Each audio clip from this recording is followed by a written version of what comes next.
ఇక్కడ రాజా సింగ్ది ఒకసారి hot topic గా మారింది. రాజా సింగ్ది చూద్దాం ఒకసారి. కాంగ్రెస్ ను చూసి నేర్చుకోండి. కిషన్ రెడ్డి, బండి సంజయ్, లక్ష్మణ్ వల్లే బీజేపీ నాశనం అయిందని చెప్పేసి రాజా సింగ్ చెప్తా ఉన్నారు. గెలవాలని కాంగ్రెస్, ఓడిపోవాలని బీజేపీ పనిచేసింది. ఇట్లయితే 50 ఏళ్ళైనా అధికారంలోకి రాలేం. మొండి పట్టుకు పోయి పార్టీని నాశనం చేయొద్దని విజ్ఞప్తి చేస్తా ఉన్నారు. జూబ్లీహిల్స్ ఎన్నికల్లో బీజేపీ ఘోర పరాజయం. ఆ పార్టీ బహిష్కృత ఎమ్మెల్యే రాజా సింగ్ ఆగ్రహం వ్యక్తం చేశారు. రాష్ట్ర నాయకత్వం తీరుపై తీవ్ర స్థాయిలో ధ్వజమెత్తారు.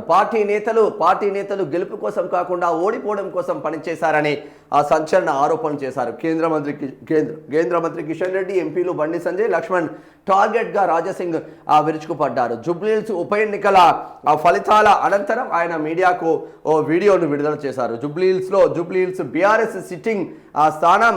అలాంటి చోట కాంగ్రెస్ పార్టీ పక్కా ప్లాన్తో పోటీ చేసి గెలిచింది. గెలవాలనే కసితో కాంగ్రెస్ పనిచేసింది. కానీ మన బీజేపీ నేతలు మాత్రం ఎన్ని ఓట్లతో ఓడిపోవాలని టార్గెట్ పెట్టుకొని పనిచేశారని ఎద్దేవా చేశారు. జూబ్లీహిల్స్లో ఓటమి ఖాయమని తమకు ముందే తెలుసని, ఈ విషయాన్ని కిషన్ రెడ్డి కూడా ముందే చెప్పారని గుర్తు చేశారు. జూబ్లీహిల్స్ ఓటమికి ఎవరు బాధ్యత తీసుకుంటారని రాజా సింగ్ ప్రశ్నించారు. రాబోయే జీహెచ్ఎంసీ లోకల్ బాడీ ఎన్నికల పరిస్థితి ఏంటి? అక్కడ కూడా ఇలాంటి ఫలితాలు వస్తే పార్టీ కార్యకర్తలు, నేతలు ఎక్కడికి పోవాలని ఆయన ఆవేదన వ్యక్తం చేశారు. రాష్ట్ర నాయకుల మొండి వైఖరి మారకపోతే మరో 50 ఏళ్ళైనా రాష్ట్రంలో బీజేపీ అధికారంలోకి రావడం కష్టమని రాజా సింగ్ అన్నారు. తాను కిషన్ రెడ్డిని వ్యక్తిగతంగా టార్గెట్ చేయడం లేదని, సొంత పార్టీ నాశనం అవుతుందని బాధతో ఈ మాటలు అంటున్నానని రాజా సింగ్ స్పష్టం చేశారు. నేను పార్టీలోకి తిరిగి రాను. వచ్చే ఎన్నికల్లో పోటీ చేస్తానో లేదో నాకు కూడా తెలియదు. కానీ ఇది నా పార్టీ కళ్ళ ముందు పార్టీని ముంచేస్తుంటే చూస్తూ ఊరుకోలేను. ఇప్పటికైనా పెద్దలు తమ పంతాలు వీడి పార్టీని కాపాడాలి అని కిషన్ రెడ్డి, బండి సంజయ్, లక్ష్మణ్లకు విజ్ఞప్తి చేశారు. అలాగే జూబ్లీహిల్స్లో గెలిచిన కాంగ్రెస్ ఎమ్మెల్యే నవీన్ యాదవ్కు రాజా సింగ్ శుభాకాంక్షలు. ఆయన మాట్లాడిన దాంట్లో ఏమైనా తప్పుందానే? 100% కరెక్ట్. అది ఆయన మాట్లాడిన దాంట్లో ఏమైనా తప్పుందా? ఆయన బీజేపీ నుంచి సస్పెండ్ చేస్తే కూడా బీజేపీ పైన ప్రేమ గురిపించిండు. నా పార్టీ నా కళ్ళ ముందు, నేను పోటీ చేస్తానో లేదో తెలియదు, నా కళ్ళ ముందు పార్టీ నాశనం అవుతుంటే చూస్తూ ఊరుకోలేను. డిపాజిట్ కోసమే పనిచేసిండు. ఆ డిపాజిట్ రాలే. పాపం ఆయన అంతకన్నా ముందు పోటీ చేసిన 26,000 ఓట్లు వచ్చినాయి. కిషన్ రెడ్డి గల్లీలలో తిరిగినప్పుడు ఎవరికైనా తెలిసిందా?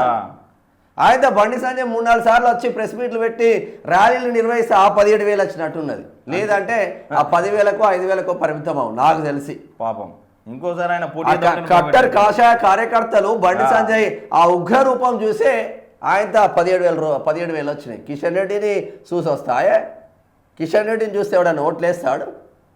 అంటే లోపాయికార ఒప్పందాలలో భాగంగా అటు కాంగ్రెస్తో లోపాయికార ఒప్పందం, ఇటు బీఆర్ఎస్తో లోపాయికార ఒప్పందం. డమ్మి అభ్యర్థులను పెట్టాలి, గెలవాలి, ఈ ఓట్లు అన్నట్టు ట్రాన్స్ఫర్ చేయాలి. మళ్ళీ అందరికంటే లేటుగా అభ్యర్థిని ప్రకటించారు ఆ 2 పార్టీల కంటే.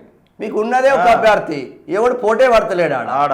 కానీ మాగంటి గోపీనాథ్ చనిపోయిన నెక్స్ట్ డేనే మంచిగా మీరు గ్రౌండ్లో తిరగండి అని చెప్పేసి ఎందుకో పోటీ చేయలేకపోయి లాస్ట్లో ఇంకా 10 రోజులు 17 రోజులు ఉండగా ప్రకటిస్తారా మీరు?